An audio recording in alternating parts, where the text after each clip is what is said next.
Kyle, have you frozen or are you just not amused? Oh no, you're there. Hello. You're just very pixely. Wait for your webcam to recoup, so I'm probably going to leave it till 1:30. It fixed itself for one. That is a bait if I've ever seen one.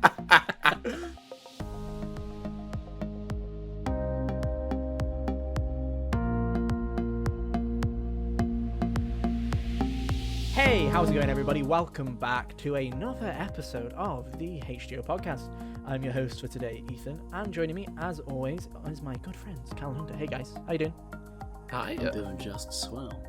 So, before we started, Hunter, you were talking about how you get kicked out of places, and security. I've never actually been kicked out. I've just been obviously followed by security before. Okay, I want to know more because line of thinking, guys, is I have these headphones, new headphones, look like a security guard. Hunter said, I get called on security, and I'm like, do tell on the podcast in public.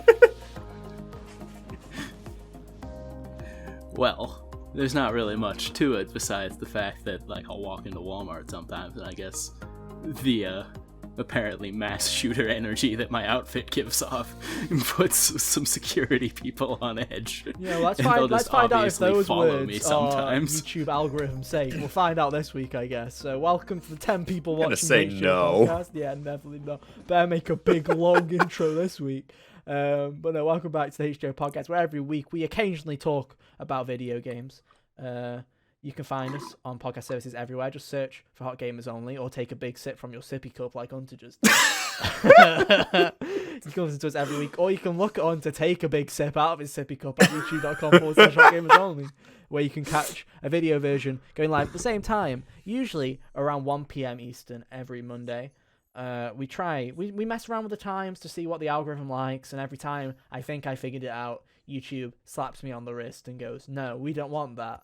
So we've been fluctuating with the time, but thank you. I think everyone just knows at this point. I feel like people have a schedule where they listen to the podcast when they have like a certain time or day, and it's never exactly when it goes out anyway, so I'm sure you guys are fine with it. You'll live. Yeah. This week on the podcast, we're talking about Pokemon, Brilliant Diamond, Shining Pearl. I have my first impressions on it because, yet again, for some reason, Ethan keeps buying the games, and can we say part of the problem? Yeah, I am part of the problem. You're right. I am part of the problem. That is Shin Megami Tensei. Am I right, guys? Haha. We've angered them again. I'm joking. I still haven't played more though. But we'll talk about that, and then we'll talk about the Game Awards nominations because they came out. This will be part one of our 3-part series, where 1 week we'll discuss the nominations and how we feel if the games are worthy. Then the next time round, we'll guess who we think is going to win. And then the final time round, we'll review the Game Awards. Wow, what a 3-parter.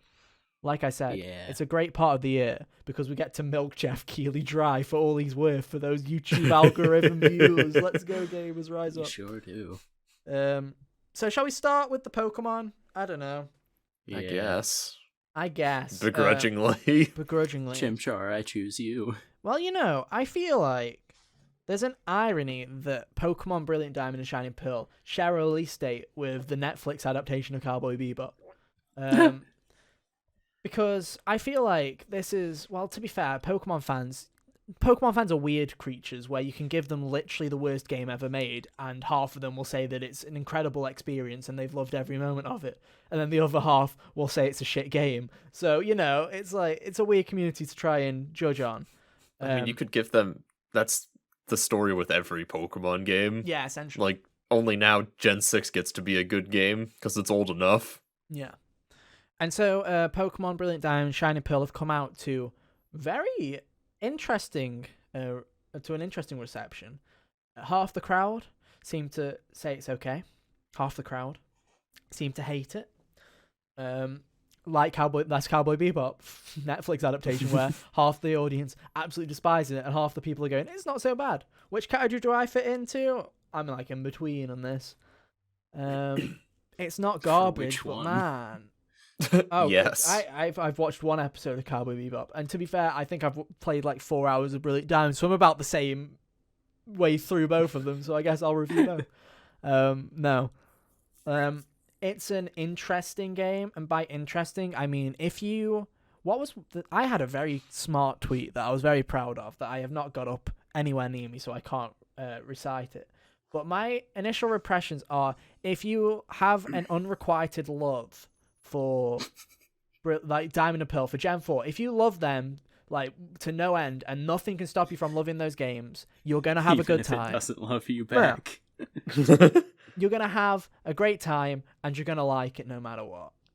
If you were not a fan of Gen 4, this isn't going to convince you. And if you're someone who's a fan of Gen 4 that wanted an actual remake like all the other gens before it have got, this isn't it. It's safe to say it's the worst remake out of all of them because it's not a remake, it's more of a remaster. So let's get into it. Art style's always been a bit controversial on this game. Kyle, do you remember what your initial impressions were? Because I do. Me, you, and Jack were all watching that trailer together. We did. And we saw Chibi Dawn, and we all started laughing.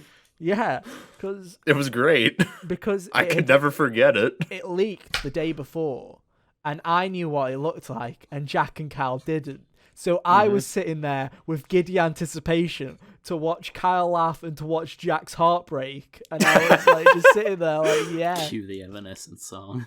Yeah, it was fun. Crazy. So I wasn't a huge fan. I grew to accept the art style, and then getting into it today, my criticisms are no longer that it's a chibi game. My criticisms is, my God, I don't think I've seen a Nintendo Switch game look so terrible yet be so blurry and unsaturated. It has. Let's put this into context, Kyle. It looks more blurry than Xenoblade 2 does sometimes in handheld mode. It looks really blurry. The first joke I made to Jack, because me and Jack had a conversation about it, so I'll try and throw some of his comments in about it, because he's not available to talk to us today, because he's got better things to do, apparently. The first thing I said was, as a joke, man, they took the original text boxes from the DS version and stretched them, because, man, I can see the fucking pixels on the text. It's as if they took the DS text boxes out of the game. And it's not just that. It feels like everything has this blur filter over it. And I don't understand why, because this game isn't demanding. There are examples of this art style that are beautiful. Is it Link's Awakening? Link's Awakening Was the Switch chibi game? Yeah, it looks that like game is gorgeous, toy diorama man. type of thing. That game is vibrant, Yeah, it's is. colourful. It looks so cool. And it looks awesome. If they had done it in that art style, I would have been perfectly happy with the art style choice. Because, yes, it's still a bit cheap to do a quote-unquote remake and literally have it be the exact same fucking kind of game. But it'd look awesome. This game doesn't look awesome. It looks cheap. The animations are lazy. For some reason, it's got this awful bloom filter over it, where everything looks like, when you have your Nintendo Switch, I don't know if you ever fiddled with it, there's like the color mode options on there, and you've got limited and full. It's like they cranked it to limited and then went, hold my beer, can we go even further limited and make it so that there is like only a third of the color spectrum available? That's what it looks like. It doesn't look... Go back to the SNES and only have 16 colors available. Yeah, it looks terrible and it looks rushed. This is like my main problem with this game is, my God, was this shit rushed? It's so rushed that you had to update the game to have an intro cinematic. The base patch of the game, the unpatched version of the game on the cartridge, doesn't have the intro cinematic. It just goes straight to a black screen that says Pokemon Brilliant Diamond with a JPEG and press A to start in red. And that's it. What? Isn't the intro cinematic just like the silhouettes of the box Pokemon and then like some overhead shots? Yeah, basically. And it wasn't in the game. And they didn't have that? They patched it in. What? But it still doesn't look right. When it's still got the outline of Dialga and Palkia Cal with the blue and pink kind of haze on it, still got that, but the logo takes up most of the screen, so you can't see it. And also it says press A to start in bright red like Arial font, and it's so disgusting. Arial font. Yeah, it's pretty bad. Not even Times New Roman. Yeah. And just so you know, guys, I will go over the positives soon. I know I'm shitting on Pokemon a lot, but I'll get to there are some positives to this game. I'll get to them soon. Also a flaw of this game. Back to shit posting. Anyways, it is literally bullying. like it's Diamond and Pearl. It's not Platinum. It is Diamond and Pearl. There are Platinum Outstanding. parts to it. So there are bits and pieces of Platinum where Jack will say stuff along the lines of, "Oh, in the mines, the stairwell is like it is in Platinum, not in Diamond and Pearl," or "Oh, this is like that." There'll be little things where it's like the flowers from Platinum, they're in this game. There are bits and pieces, right, that are very Platinum-esque. But no, for the most part, it's Diamond and Pearl, not Platinum. It's even worse than Omega Ruby and Alpha Sapphire. You keep saying Platinum, and I know you mean the Pokemon game, but I just keep thinking of the studio. Like, I'm imagining Bayonetta just skipping around Pokemon Land. Yeah, that's not happening here, Hunter, unfortunately. No. But no, it's just, it's actually, like, pretty tragic. Like, it just feels... So, like, I don't understand. It's the example I gave to Jack was, imagine Atlas, and to be fair, this is a perfectly viable scenario, so buckle in, kids. Imagine Atlas sent to an external developer to do a remake of Persona 4 Gold, to do a remake of Persona 4, the team to go, okay, yeah, let's make a remake of Persona 4 Golden, and then Atlas to go, no, make a remake of Persona 4, remove the new content, remove the quality of life, because that's what they've done. And it's outstanding how it's done that. So yeah, Diamond still has all of its pacing really problems. Slow compared to Platinum too. Like, Yeah. as far Yeah, as they just were. How the battles played. And it still has its pacing problems. It's kind of fixed with the EXP share, which is forced on you, by the way, just like Sword and Shield. Epic. Although I have no problem with that. I have no problem with it either, because I think grinding in Pokemon is literally the most boring thing you can do in a video game. So Legit. no problem with that. But if you wanted that option, it's not there. And everything about the game feels rushed. There are idle animations for the main characters. So for Dawn and for whatever the fuck the main guy is called. I don't know what he's called. Lucas. For Lucas and Dawn, they have idle animations where if you stand still, Lucas will like kick his foot in the dirt and look like he's a bit bored, right? Every other character, no idle animations. They all just sit in their chibi T poses like it's a 2006 video game, looking around the map. It's pretty bad. And it's a glitchy game. Jack wanted me to specify that the first time he got the old rod, he pressed A, his rod went into the ground, it didn't stop him from using it, and he soft-locked and had to restart his game within the first hour. So I saw a clip on Twitter before we started. Someone found an out of bounds with the mock bike. oh, nice. So Epic. it's a faithful remake, if nothing else. It's real. This game really is quite a mess. In terms of things that aren't necessarily rush job. Well, actually, there is a couple more rush jobs. Like I said, the animations are shit. The Poketch. I want to find who translated this to the Switch and put them on the same take them on the same plane journey that we're taking when we're going all the way over to Japan to go and bash Nomura for making more shitty Kingdom Hearts. Because it's that same kind of thing where literally to press it in, Kyle, you'll love this. You press the R button to bring it up, and it comes up in the top right corner in a massive shitty square that you then press it again to bring it up full screen, and you drag a cursor with your analog stick to tap A on the touchscreen things. They did not make a new UI for it. They basically just cloned it. And you know what the worst part is? This is the part. This is how shit of a job they've done. And this is where Jack sums it up perfectly. It's the Diamond and Pearl Poketch, not the Platinum one. There's only one button, not two. You have to scroll between them by just smashing the button. That's what this kind of game is. It's a simple quality of life that they did in Platinum, where they made the Poketch have two buttons so you can go back and forth between the apps. Have an up and down button. No, yeah. It's just the one button. Phenomenal. Yeah. So this game just feels rushed. It genuinely does. The pros of this game is it is definitely Gen 4. If you like Gen 4, congratulations, you've got another way to play Diamond. More pros is it's extremely faithful in the good and the bad. All the text is, from what I can tell, mostly the same. There are some weird inconsistencies. For example, there's a random route where there is a girl that talks about her boyfriend wanted to meet a boyfriend here who isn't there. That's not in the original game. Jack said that that's not in the original game. Yet she's there. There's no fight with her. She's just there. And Jack doesn't understand why that's there. So God knows if someone could elaborate, that would be Dude, it's wonderful. a side quest, obviously. Yeah. The Pokemon animations in battles are actually pretty decent. It seems they did some new. At least to me, it looks like they did some polishing at least of some new work a little bit. There's some new positions, some new animations, so that's cool. Pokemon have new fainting sounds for some random reason. They now have a different sound for when they faint. So yeah, that's a thing. Cool addition. All of the little things that you'd expect for them not to bring back are here, like the Pokeball customization, stuff like that. That's cool. Being able to customize your trainer is very nice. A nice addition. Having different variants of the two main characters, also nice additions to have. I've heard there's some interesting stuff for the post game. That's interesting for Pokemon fans because apparently there's no post game in Pokemon. The Underground, cool feature. Pokemon that aren't readily available in the regular routes, available in the Underground. Cool feature. Only problem, slightly broken.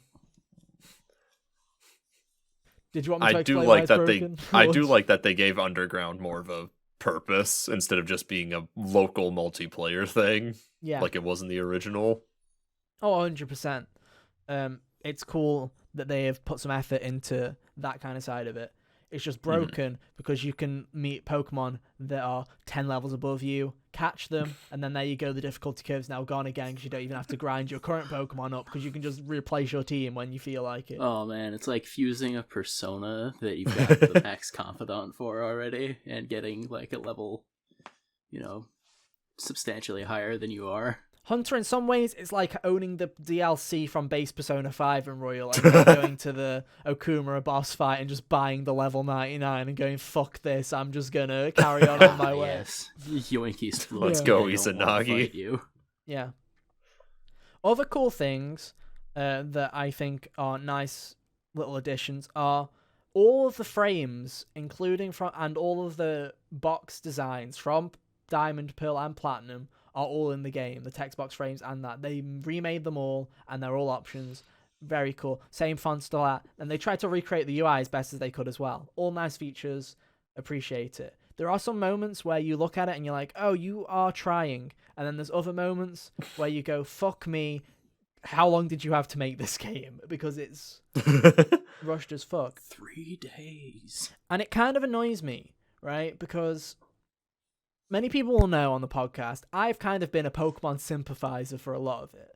Whereas where people like Jack, people like Kyle will shit on them a lot, I always try and be the optimist. And I like Gen 8. I was optimistic about Sword and Shield. I didn't hate it. I was very positive about Let's Go. I was quite positive of Gen 7 before I got utterly bored of it. But, I try and be the optimist of the Pokemon side. Even I can't defend this one. Legitimately. Like, is it bad? No. But is this quality? No. Literally, Shin Megami Tensei 5 came out last week. If you want a turn-based JRPG that's good, go play that fucker. Don't play this. Like, I don't know what to say. I feel like I've ranted. Pokemon is for the people who are admitting defeat on the difficulty of SMT. Genuinely. And even me, who admitted defeat, doesn't want to play it under. Even me. And it just makes me sad, because there are people out there who Gen 4 is their favorite. It was my favorite gen, right? Mm-hmm. There are people out there who are just saying... There are people on here, on the internet, that I feel are just loving this remake because they feel like they have to, if that makes sense. Yeah. There are people being overly positive because they feel like they have to because Gen 4 is their gen that they love.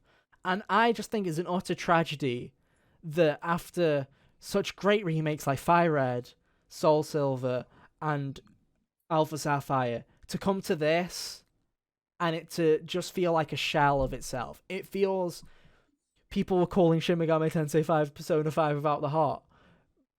Brilliant Diamond is Gen 4 without the heart. It has no personality.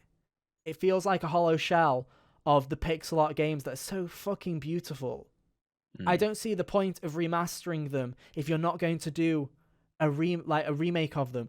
If you're not going to go all out, do what Gen 4 would be like if it was in Gen 8. Because this thing looks worse than the original. You could have even just ported the original pixel art. If anything, I think a pixel remaster of Gen 4 would have been fucking cool as hell. To have like a 1080p, have a widescreen, or even just a widescreen 1080p Gen 4 where it's still they redid the pixel art so that it's now up to scale of that resolution and just remade it in that way. Would have preferred that on a budget, legitimately. It just feels like a rush job, and I'm now more scared for Arceus than I was beforehand, to be honest.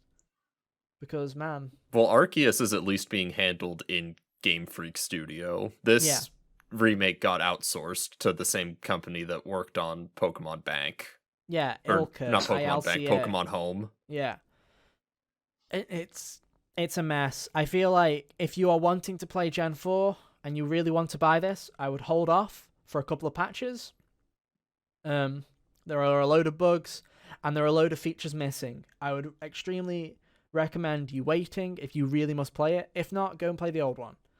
And if you feel like playing an old game in a newer style, go and play literally go and play Soul Silver or go play Omega Ruby, or literally if you want to play a Pokemon game on Nintendo Switch, even Let's Go's a better fucking remake than this. Go and play Let's Go or go and play Sword and Shield. It's I don't know if you guys have any other questions, but I feel like I've covered it. It's not terrible, but even for Pokemon, this is a quality downgrade that I wouldn't recommend. Anyway, sorry to shit on everybody. I'm sure everyone has really enjoyed that. Well, I'm sure they'll be fine. But I don't have a lot to add. I'm kind of over Pokemon. Oh, I've been over Pokemon for years. I just keep going back just because, I don't know, is it childhood nostalgia? Is it something like that? I don't know.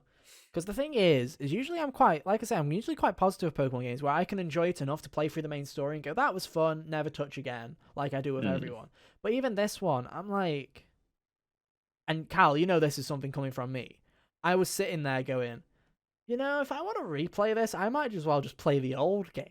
And for me, that's like a fucking revelation moment where I hardly touch older games because I don't have, most of the time I don't have time. So if I don't really touch old Pokemon games. But this has me going, I should just play Platinum. Yeah. But yeah. Especially because, you're not someone who frequently replays games. No. And it sucks because, like I say, Gen 4 to me was my most important Pokemon game to me because Gen 3 was my first gen, but Gen 4 was when I was old enough to understand the game more and have a blast playing it, and I played it a lot with friends. And to just have this thing, and literally, I felt no emotions playing it. There was no nostalgia. I had more nostalgia for Auras than I did this. And it's like, there was nothing. Also, the music's fine. It's not good. It's not great, but it's fine. It's not as bad as it was pre-release. But anyway, I digress. Feel free to let us know how you feel in the comments or at us on Twitter at HotGamersOnly. Please do shit on my opinions because I'm sure that there's plenty of Pokemon fans that think that this is the best thing since sliced bread because they do it every time. Yeah, that's every release cycle for Pokemon. And at the same time, there'll be a load of people that are also agreeing that it's a pile of shit. And for once, I'm on your side, guys. So rise up, gamers. Rise up. Cheers. But don't worry. By the time Gen 10 comes out, we'll all realize it was a good game all along. No. Oh, or maybe we won't. I will refuse to put this on the good list. Dude, this to me is going right in with Gen 7 on the bye-bye pal. In fact, no. Gen 7, I offend you, Gen 7. I'm sorry. Come up, Gen 7. Come up a place. Gen 4 remakes right at the bottom now. Fuck them off. Because they're just so uninteresting. They are the definition of, brand flakes of Pokemon video games. No personality, no taste. Dude, no taste. It's a normal type. It is a normal type. Anyway, I digress. Hunter, I've been talking long enough, so I know you guys are very passionate about the Game Awards nominees, so I'm passionate about one thing. I'm gonna pass the reins over to you, Hunter, because I've just talked for 25 minutes, essentially. So please, The reins are yours. Have fun. All right. Lead us through the Game go Awards. category by category then. Yeah. So essentially, Game Awards Alrighty. nominations happened this week. We're gonna. They talk sure about them. did. How we feel about the nominees? Do you want to? Can we Some do of these Game of the Year categories last? are questionable. Do them in, Yeah. Do them in reverse I'll order. skip do them over in it. golf order. Yeah, golf order. Do you want it like straight up reverse order, or you just want me to skip over Game of the Year and read the list? It's up to you. Yeah, okay. So, I'm just gonna do that. Best Game Direction is where we'll start here. Okay. Nominees are Deathloop, It Takes Two, Returnal, Psychonauts 2, Ratchet and Clank Rift Apart. I agree with all of those. Yeah. Yeah. There are a couple of games. Deathloop is the HGO award for. I feel like we do need a HGO category for the HGO awards, where it's like the game everybody loved but we didn't award, where it's like the game that was recognized the most by critics but not by us. And Deathloop is definitely on that list this year.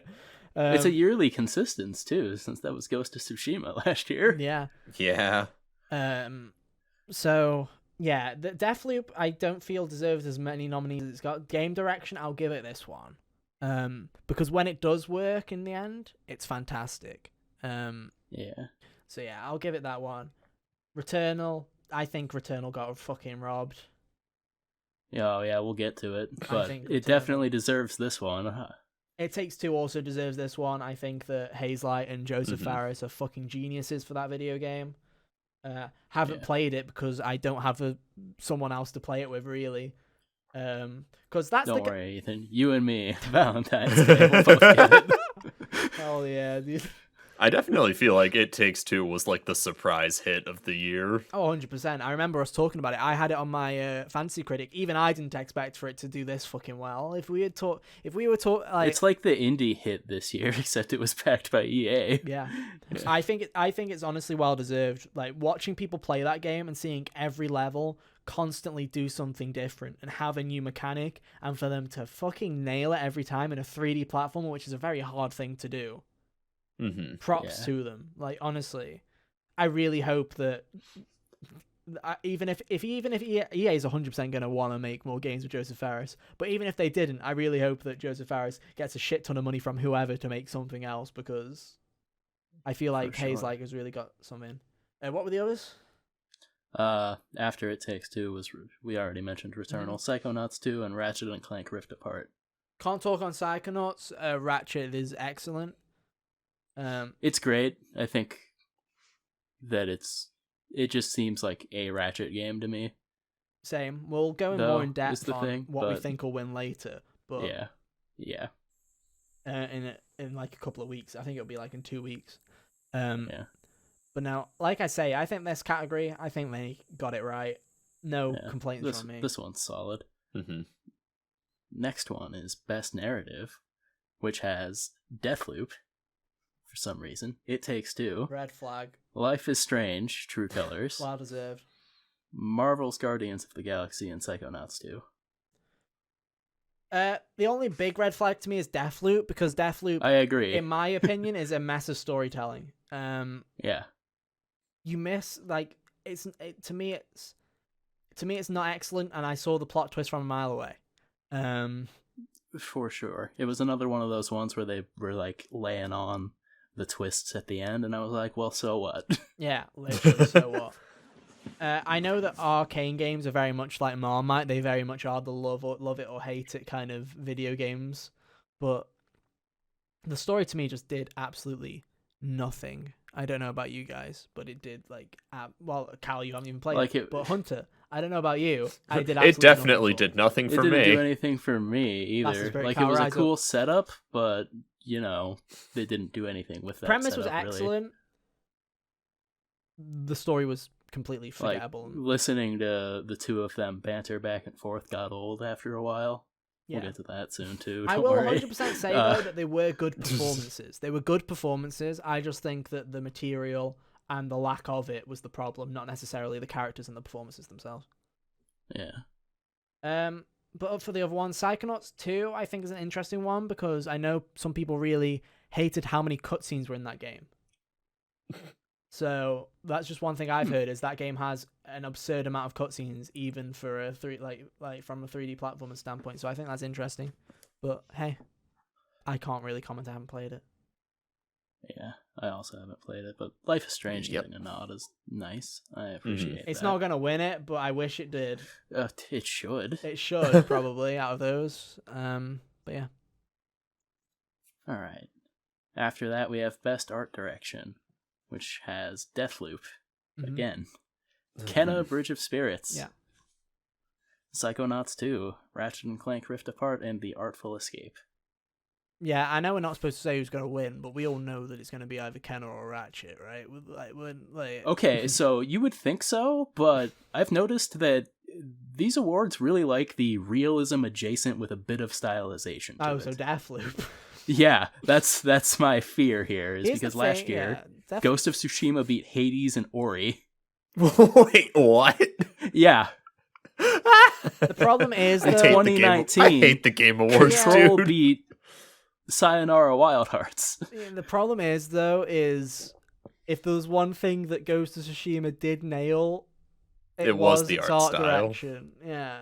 Yeah, but Hades and Ori Hades. nailed that Yeah, better. but Ori was. I can see why Ori didn't win because Ori already had. It was the same art style as Ori 1, just very even more pretty than Ori 1.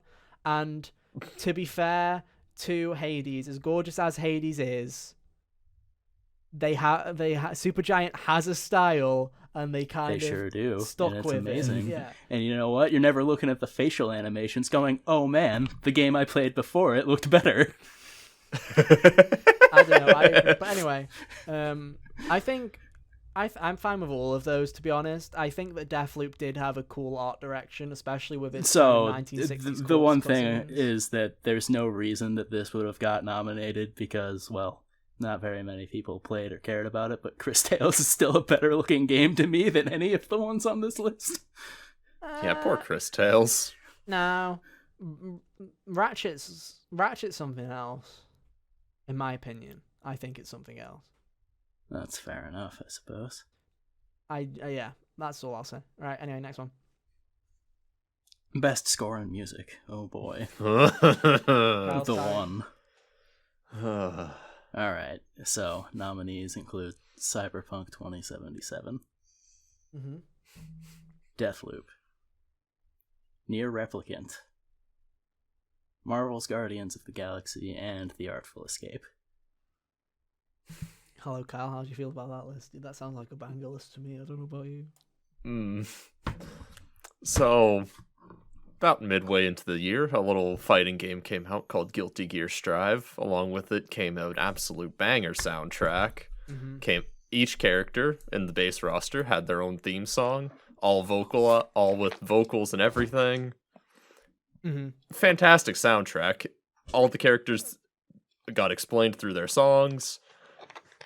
The music absolutely slapped, and it was the kind of thing where it felt like you could basically just play that out. It was basically an album. You could basically play the album to anybody, and they'd be like, "Oh, this is pretty solid."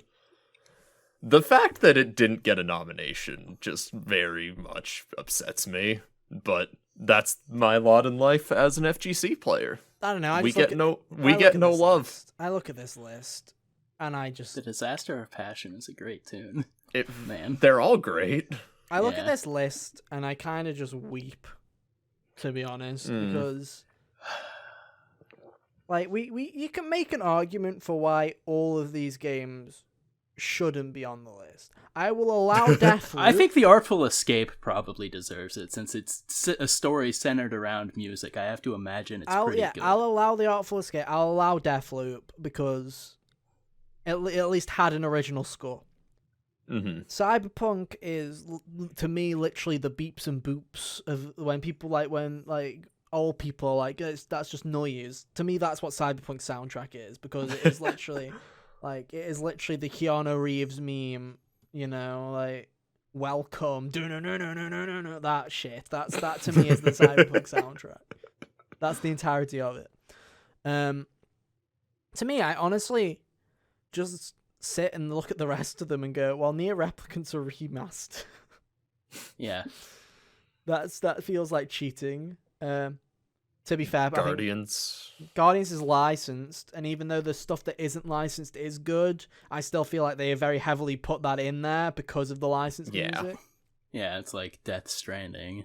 It's probably like Guardians. Well, Yeah, but at least Wait, for like, Death Stranding, the come music on. was original. Like they got churches to make a new song. It's not like they just put. yeah, It's not like they There just was put. still a lot Kickstart of my it. heart. there was a bunch of pre-existing songs in there too. He didn't commission Low Roar for all of that. Yeah, but the original soundtrack, the quote unquote original soundtrack for most was mostly compiled of original stuff. So yeah, well, like, come on. Chicory was composed by Lena Raine, the composer of Celeste. I haven't played the game yet, but I'm willing to believe that that's a better score than a lot of these. I mean, I'm just looking. I honestly think Ratchet should have got a nom if this is the kind of quality of music that people are getting, because Ratchet had a really fucking good soundtrack. Had some good songs. I'm just like, I just look at it and I'm like, what the fuck, dude? Yeah. Yeah. By this logic, Strikers should have got a nom, because if we're talking about good music, You're making a lot of sense here, actually. Where is that?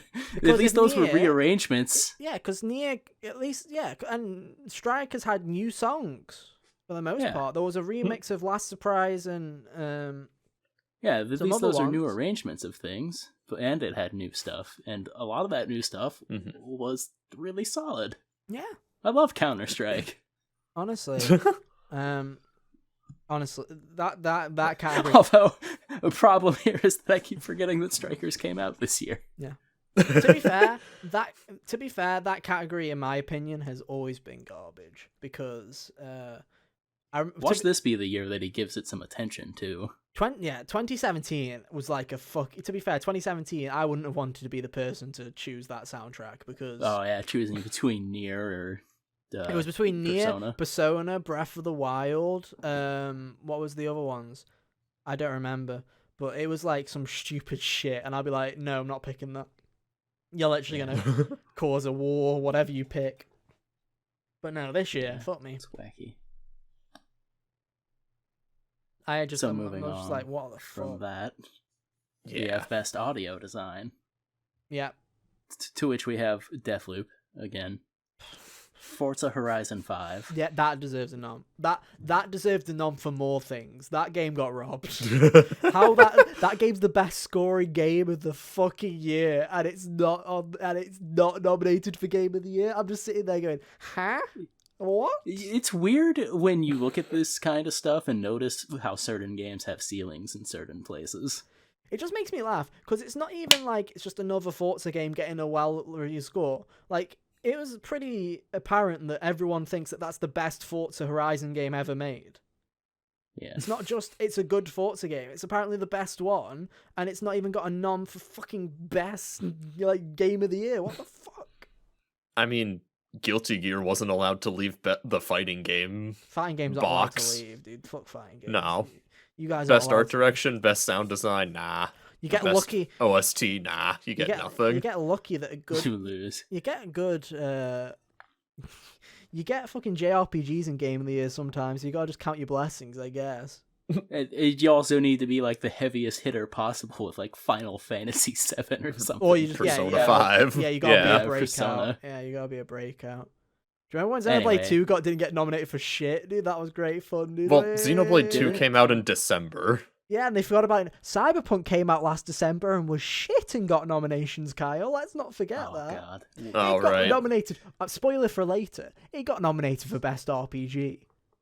Oh, right. Mm-hmm. That pilot. That's right. Anyway. The Game Awards hates us. The other three are Ratchet and Clank Rift Apart, Resident Evil Village, and Returnal. What's this? Game direction. I think Return. Audio design. Returnal audio design is fucking stellar. Dude. Yeah, it is. Ratchet's is also Returnal, pretty definitely. decent. Deathloop doesn't have outstanding audio to me, so I don't know why that fuck that's in there. Because it's Yeah. Deathloop. Oh yeah, like we'll talk. Like Deathloop's gonna be this is.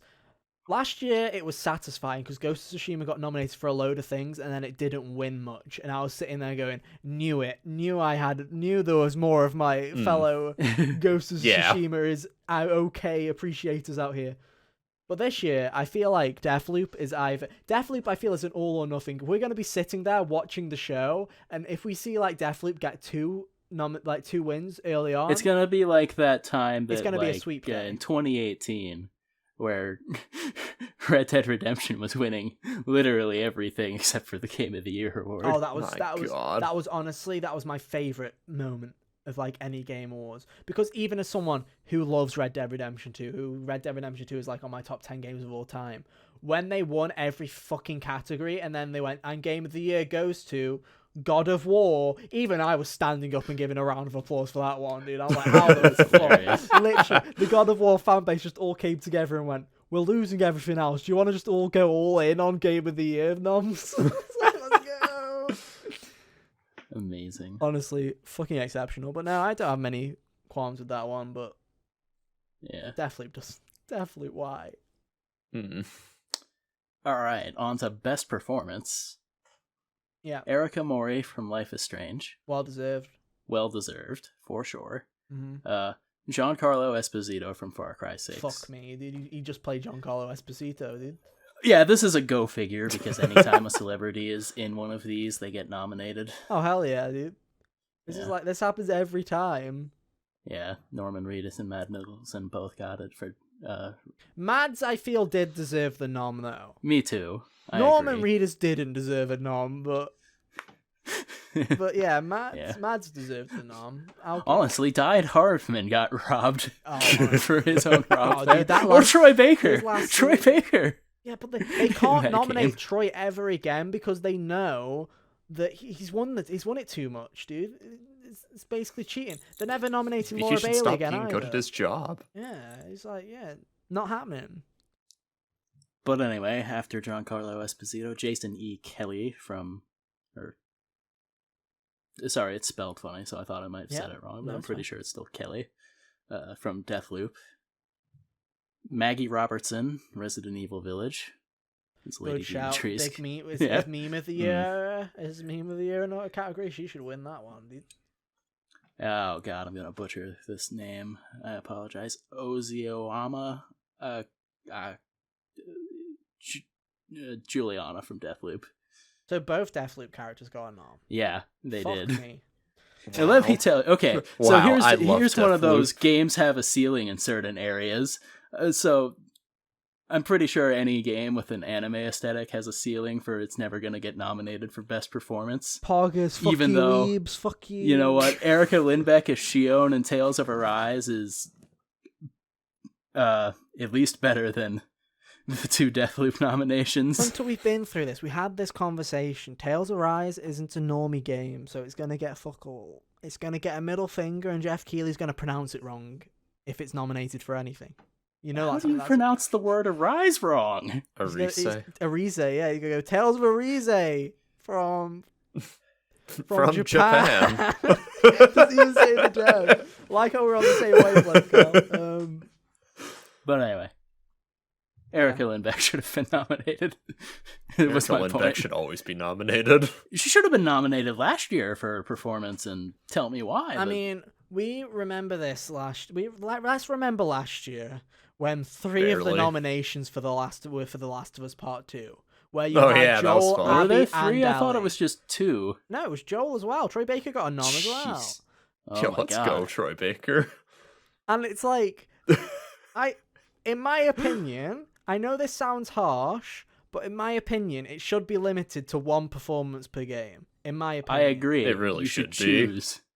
Like, especially if it's for a role that they've already won it with. Like, Ashley Johnson won a BAFTA for playing Ellie in the first Last of Us. Game Awards weren't around back then. Well, the shit Game Awards were, but Jeff Keighley's Game Awards weren't around back then. Back when they were still on Spike TV. Yeah, exactly. So, you'd think, she basically won all the performance awards the last time around. This time around, you'd go, spoiler alert, she's still fucking awesome at that character because Ashley Johnson's awesome at what she does.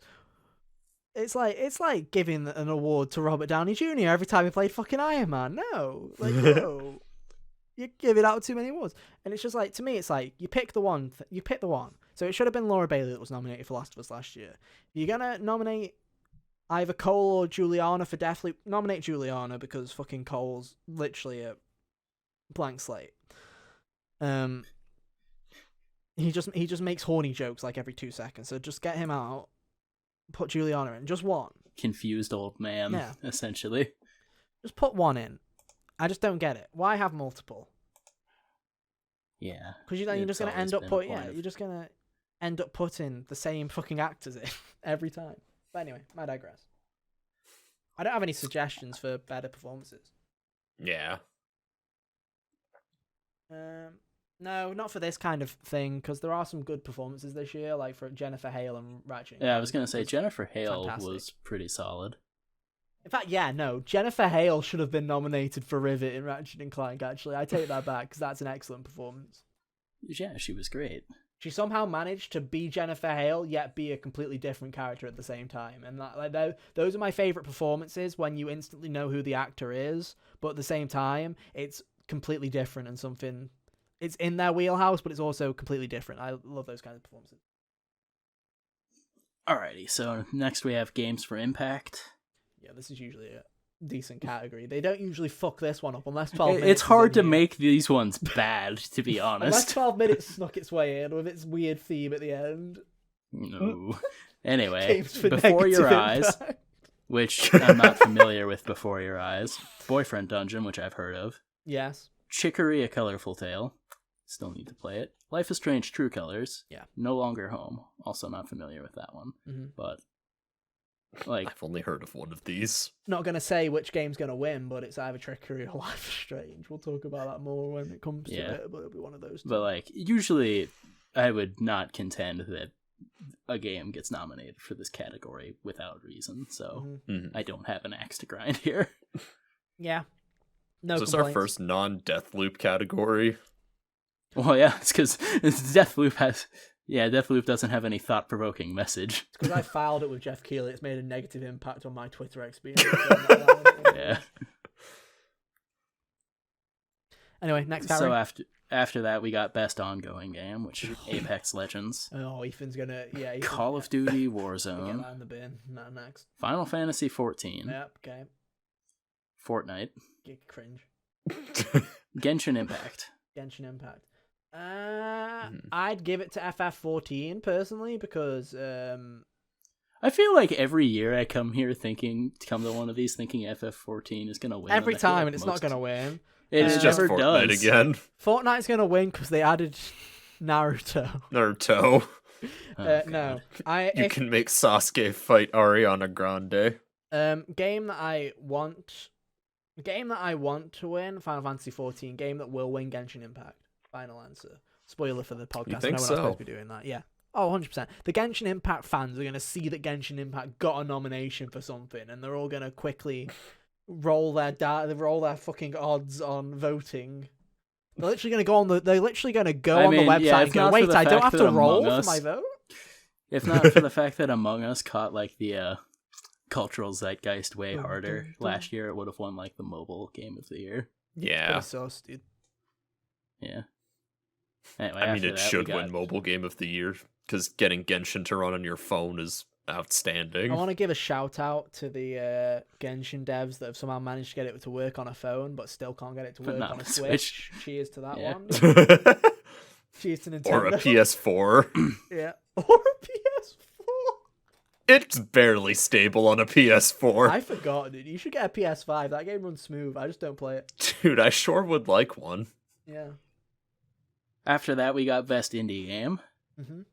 which includes 12 Minutes, Fucking Death's cringe. Door, Kenna Bridge of Spirits, Cringe. Inscription, and Loop Hero. All valid except 12 minutes.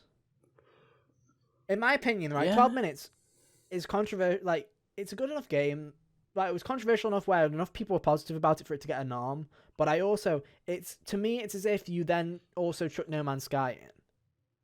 Where I'd be like, it's on that weird border where it has enough zeitgeist where it kind of leans into more of the mainstream rather than the indie, if that makes sense. Because they had so much marketing from Xbox. Xbox basically pushed 12 minutes as like their own thing because it was like it's on Game Pass day one and here's all the money like PlayStation did with No Man's Sky. You know, it's in that weird kind of boundary where to me in my head it's like it's it not is like an a indie. Hades situation where the game came out and then it being good marketed itself. Yeah, exactly.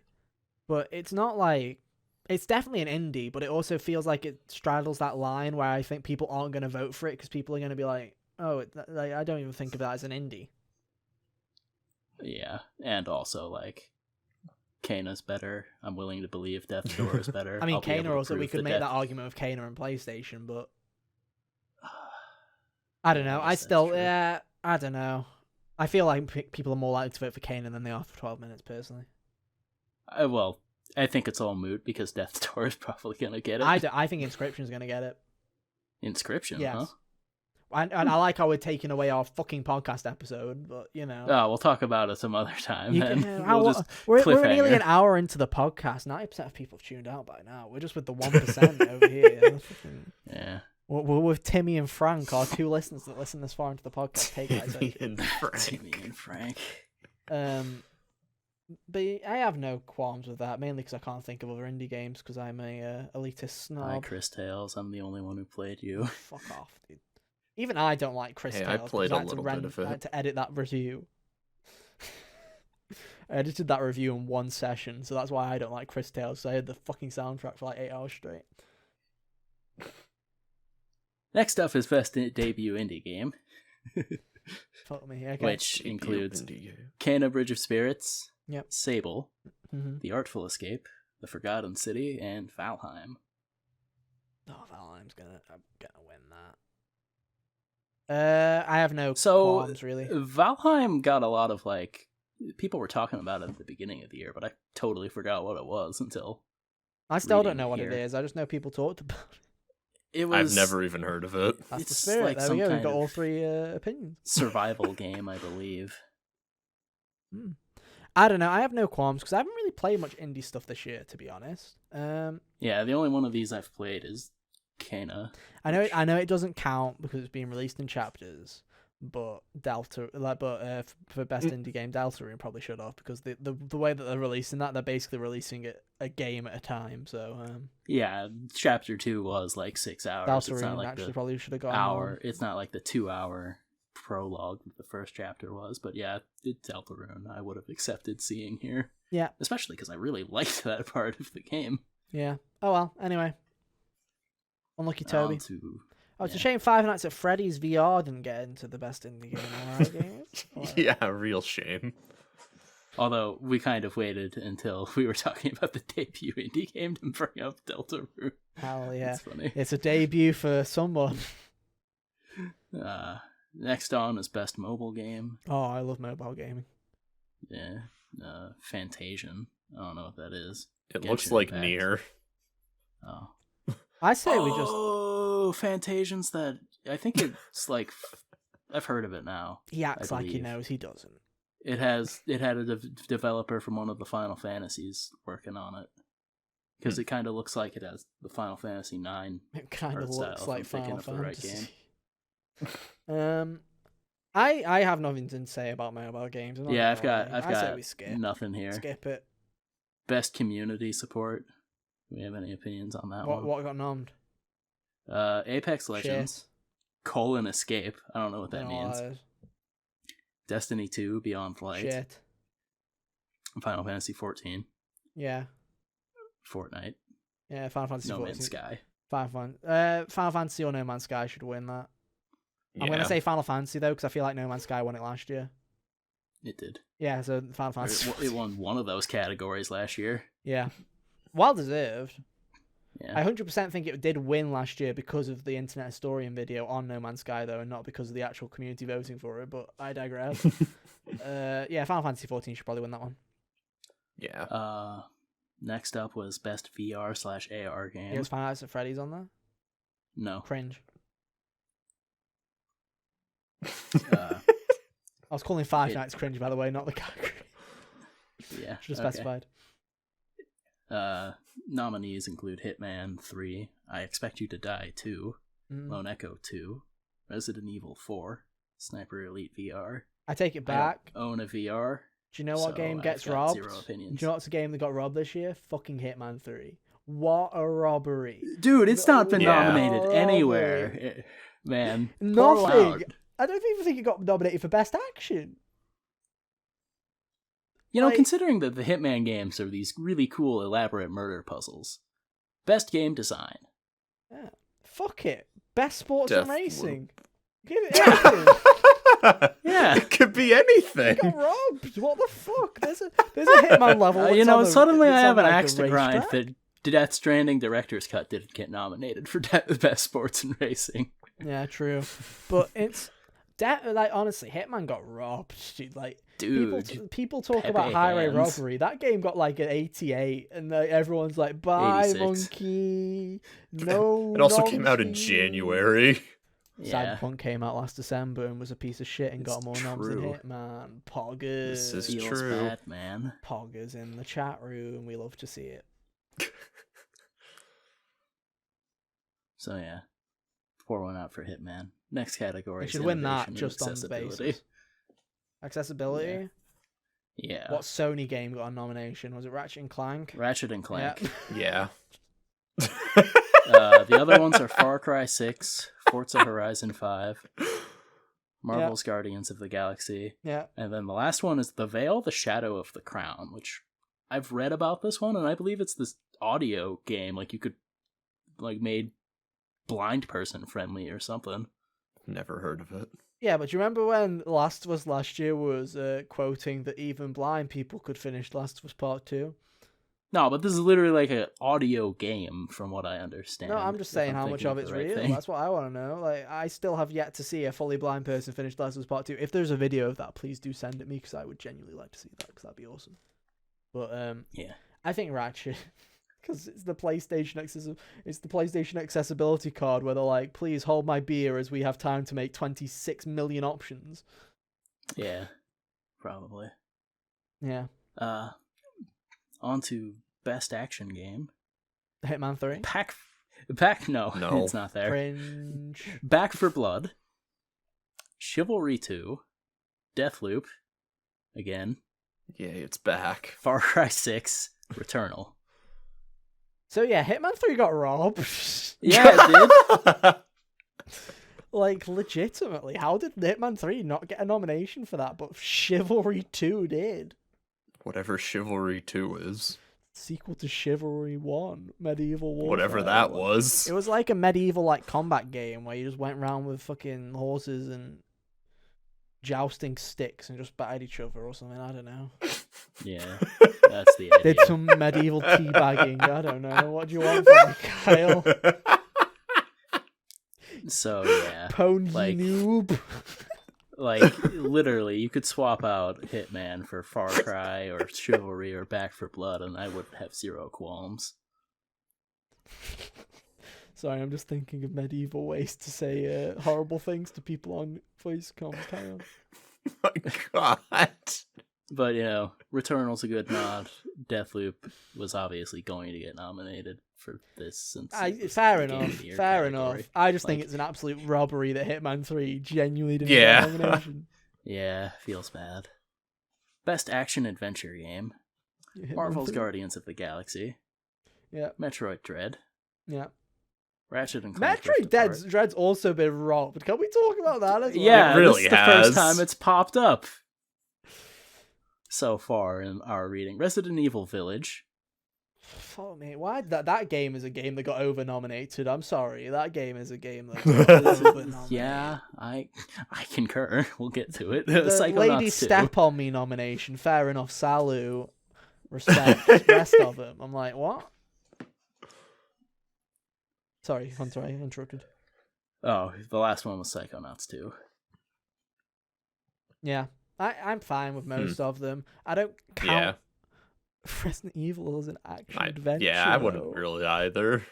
Yeah, because it's supposed to be a horror game. Is there not a horror category? No. Not No. enough horror games of note come out in a single year most of the time, so... Oh, fuck off. There was the Medium. There was Yeah. that Dark Anthology game. There was Resident Evil. There's So probably you've got another 3. one. I think that indie game that we mentioned earlier has a bit of a horror aspect to it. Inscription. Inscription. Literally, you've got there you go. There's your noms, Jeff. I've done your job. Why the fuck isn't there a horror category? I couldn't tell you, but But we get It's- 6 million. We get best fucking esports watcher of the year, but we don't get best horror game. yeah. Or best fighting game, where most years it's just re-releases of previous games. Yeah, that's very true. If they can literally have the best fighting game, have Street Fighter 5 on it every fucking year, then yeah. And have Mortal Kombat win it. We'll Every get to time. it. Every time. Oh Anyway, man! All carry right. on. Following best action adventure is best RPG. Ayo. Something First I can nomination. talk about. No. Cyberpunk 2077. Fuck me. Can we I actually know. talk about this? Dude, Like, right before I read this, I was like, okay, it's going to be between Tales of Arise or Monster Hunter. I read Cyberpunk 2077 and everything about my whole expectations deflated. if Cyberpunk 2077 wins, I will be honestly shocked. I will genuinely be shocked. Because it's So, not going to win. Because people hate that shouldn't. game enough. It really shouldn't, but if it was got enough positive buzz to get nominated, No, because I don't have enough. patched it. If they had I know. started the I'm not redemption saying arc, it I'd be should. like, I'm fair saying enough. I don't have enough faith in the people voting for this to vote for one of the games that are better. If this was the redemption arc, they are still like fucking like here. They're still on the rise. Like they Yeah, they haven't been to the tip of the parabola yet. people still hate them. Here's the thing, right? Is most of the time, right, when it comes to things that actually matter, like Activision Blizzard, gamers will forget it within a week. But when it comes to people releasing buggy video games like Cyberpunk 2077, the gamers don't forget. They're still pissed. They still tweet ratio underneath CD Projekt's tweets every day. They are still pissed. It won't win.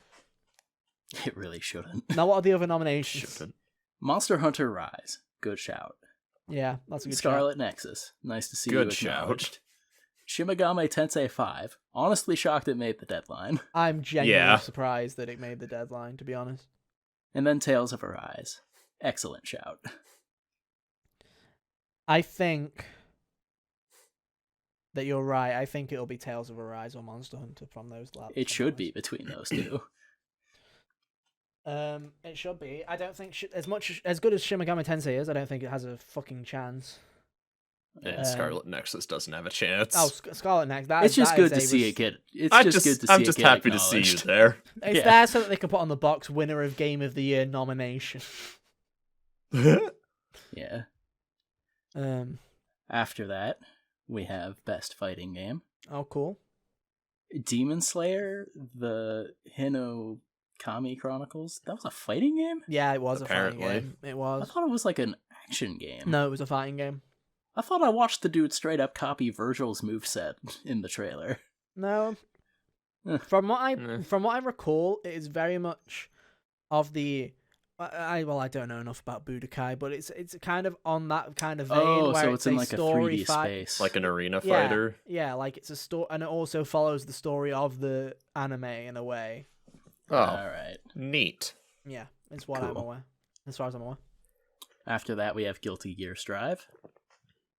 Fair enough. It's here somewhere, Kyle.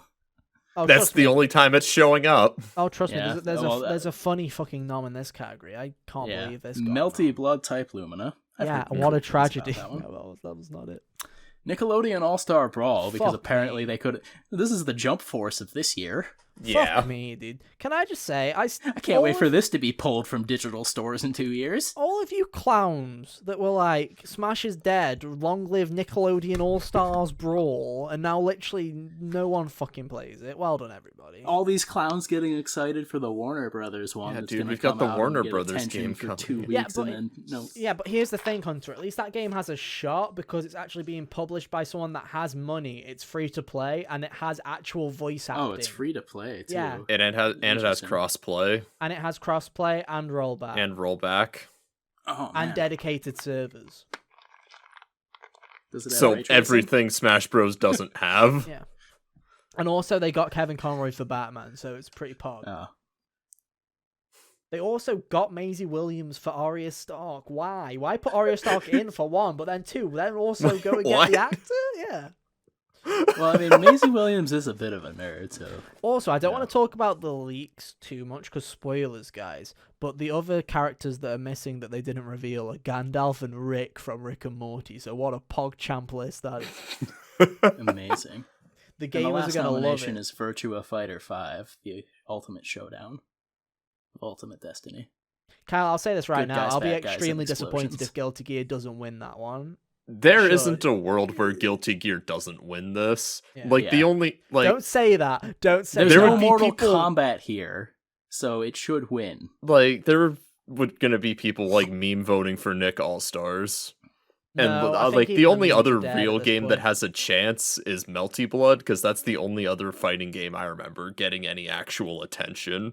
Yeah, But- I think Guilty Gear got more attention from people who don't play fighting games. That's really where Guilty Gear shines. It crossed over into the casual market.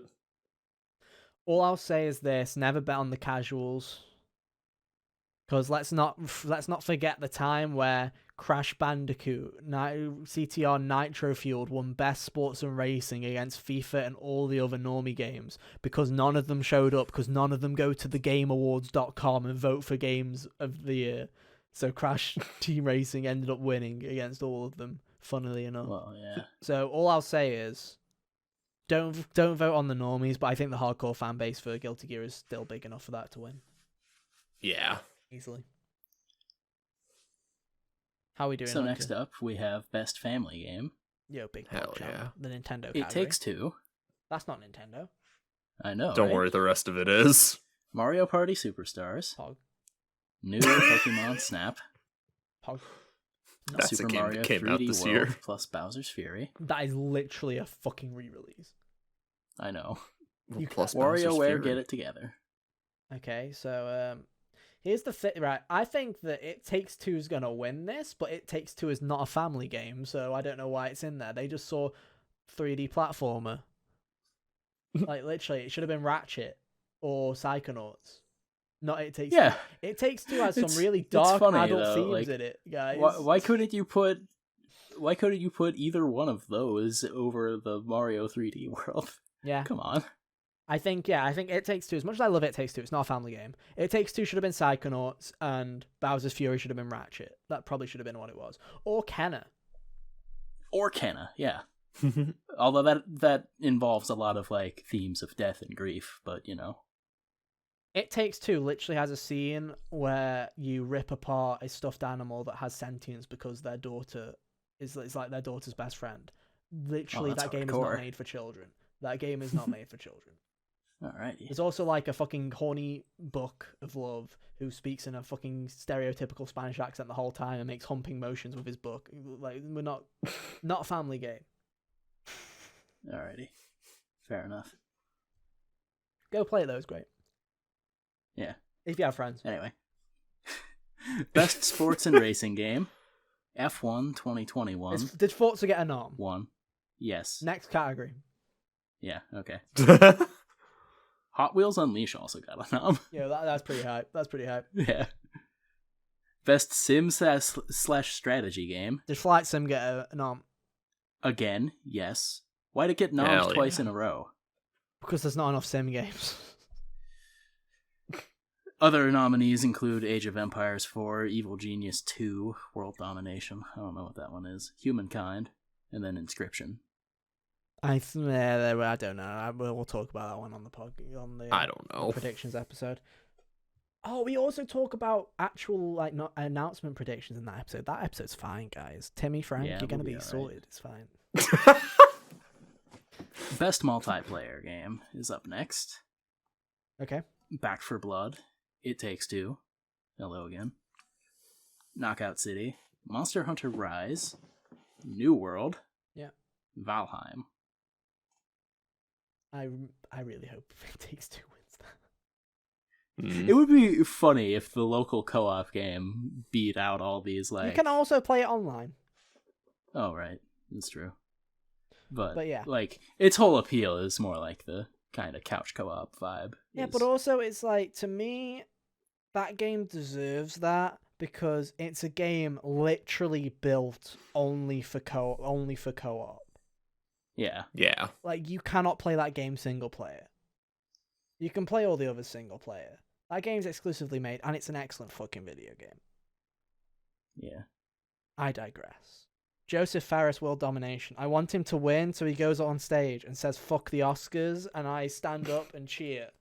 And my parents wake up and they scream at me because it's 3 a.m. and I have work in the morning. Why the fuck are you up screaming at the TV?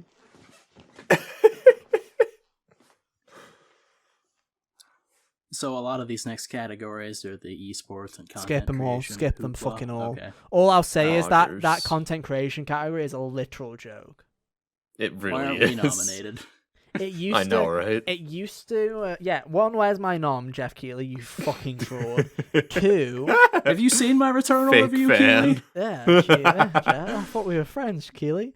Not only that, but also, that is the definition of these people are rich on Twitch.tv, and it's not actual content create. Like, how the fuck are we still This in the year Dream 20 dude, I've only ever heard bad things about him. It's Yeah, he 2021. cheated in Minecraft. How the fuck is it 2021 and Scott the Waz still has not got a nomination for this category? The dude has his own About that. TV show now. He Come is on. literally the biggest, like, kind of gaming creator on YouTube, and definitely the most beloved, probably. How the fuck does he not have? How is he not? Because, like, I feel the year he's nommed, like, literally, I'll go out of my way to create a Game Awards account and vote for him because it's like, finally.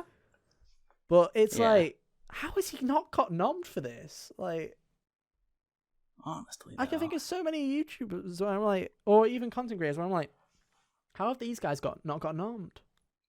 Why is it just streamers every time? Just change it to best streamer who plays Minecraft.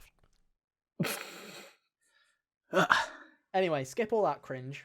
So at the bottom of that, we have before Game of the Year is most anticipated game, if we care to do that. Oh, the PlayStation Award. Love it. Let's go. Oh yeah, Elden Ring, God Featuring of War Breath of the Wild. Ragnarok, Yeah. Horizon Forbidden West, the sequel to Legend of Zelda: Breath of the Wild, and Starfield. Do you know what my favorite I was? love that that's what it says. Yeah, it's because that's the name of it. Has anyone seen it? Did anyone see, like, the 2022 and beyond, like, Nintendo post that they did? You know those JPEGs where they have all the other logo JPEGs in when they're Yeah. coming out? Those kind of release schedule Nintendo posts.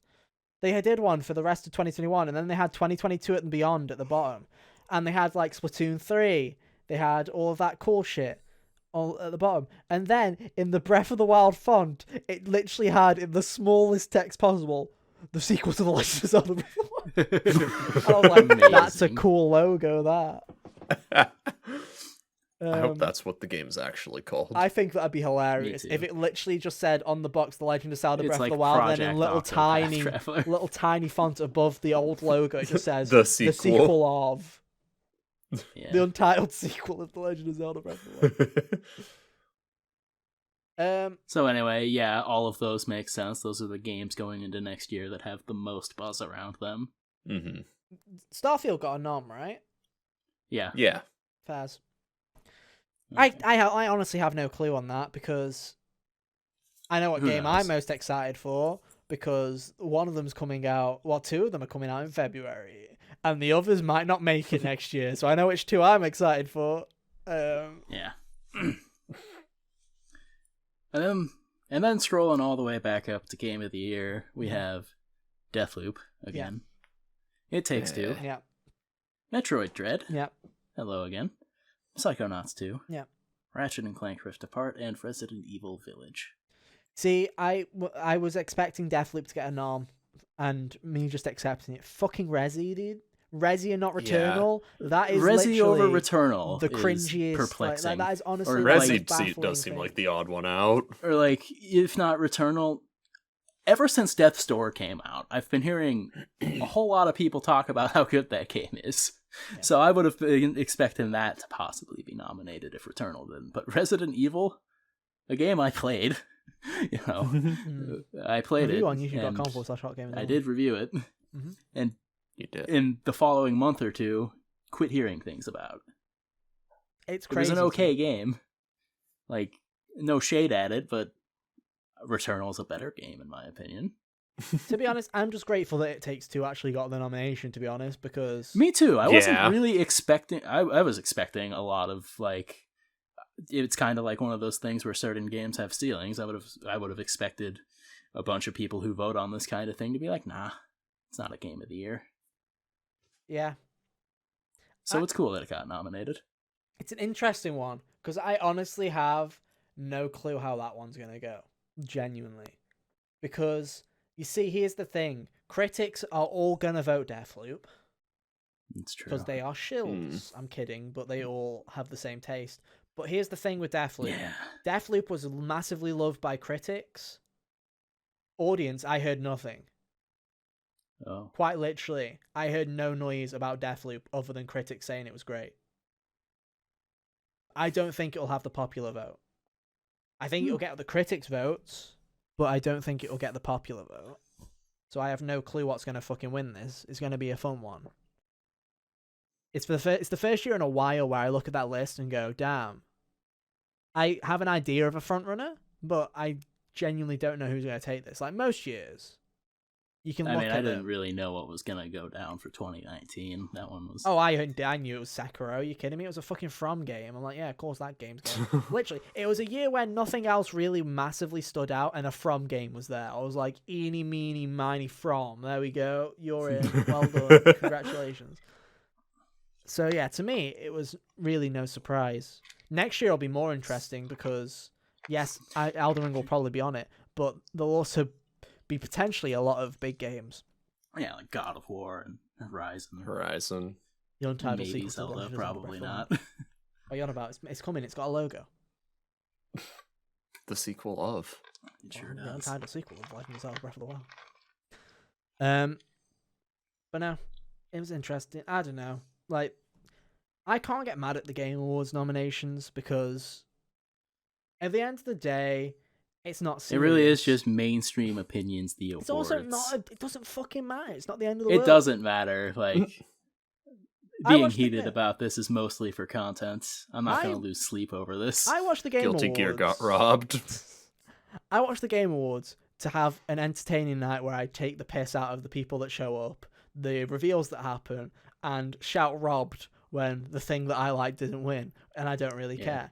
It's not something that I take hugely serious, and I don't think that's not the way. It's an entertainment thing, right? You go to watch what random 10 games show up. No Smash Bros character, so Nintendo better fucking pull up with something. And in fact, I don't think Nintendo's even pulled up with anything in the past couple of years, have they? They had Sephiroth last year. That wasn't Game Awards. Was Yeah, it? it was. Was Yes, it? it was. That's what Fuck it opened me. the show, dude. Was that? Yeah. Yeah. Yes. Sephiroth. Oh, fuck it. I'm looking at this. He's on our thumbnail for the Game Awards last year. I don't believe you. You made the thumbnail. I don't believe you. Oh my Lanta. Sephiroth Smash Bros. Your Atlanta. Was revealed on December. Fuck, he was. Crazy. He sure was. Right. Wow. Okay. I'll change my statement. I'm super excited for Nintendo to have to reveal something that isn't a Smash Bros. Character at the Game Awards for once. Yeah, this is true. Yeah, because That's like all they've shown. Literally. Since they did Joker, then they skipped the year after. And then 'cause we they got had Sephiroth. Byleth, and they didn't want to show that off. Yeah. Then Sephiroth. So yeah, fingers crossed. We get something cool. Maybe Metroid Prime shows up. I don't know. That'd be cool. Doesn't even have to be 4. Tell me the trilogy is being put on the Switch. It's not the trilogy. It's just one. We've been through it. I will not accept that reality until it is in my hands. There you go. But no, I guess that's us going through the nominations. Let us know what you guys think about them. I guess we'll be back in like 2 weeks when we talk about our random predictions and stuff like that. Or Hunter throws the final guess again for what he wants to win instead. Yeah, Hell yeah. we do that. We'll guess what random shit some people show up with. The real goal is between all of us to just get everything right. Yeah. It'll be fun. But yeah, as always, the links are on screen right now. You can go and follow us on our personal social media channels if you want to keep up to date with everything that we do outside of the podcast. And yeah, if you just want to keep up with the podcast, that's cool too. Go to Twitter at HotGamersOnly, keep up to date with all of our uploads and releases, or head to youtube.com/HotGamersOnly to get all the video versions of our podcasts and our gaming reviews. And if you just want to listen to us instead of looking at our stupid faces, go to your favorite podcast service, search for Hot Gamers Only on places like Spotify and Apple Podcasts, and hey, you can listen to us each and every Monday there. That's cool too. Thank you so much for watching / listening this week. It's been a fun one. I'm exhausted. It's like 3:30 and I'm like dead, but it's all good. We hope you guys have enjoyed listening. We'll be back same time, same place next week for more. No clue what we're fucking doing. It might be 3x3 season again. Oh boy. Yeah. Tis the season. Tis the season apparently, but we'll see. Oh wait, Death's Door will be on PlayStation by then. I can talk about that. Well, who knows? But yeah, until then, we'll find out next week. But until then, have an awesome week. And yeah, we'll see you next time. Bye. See ya. Toodaloo.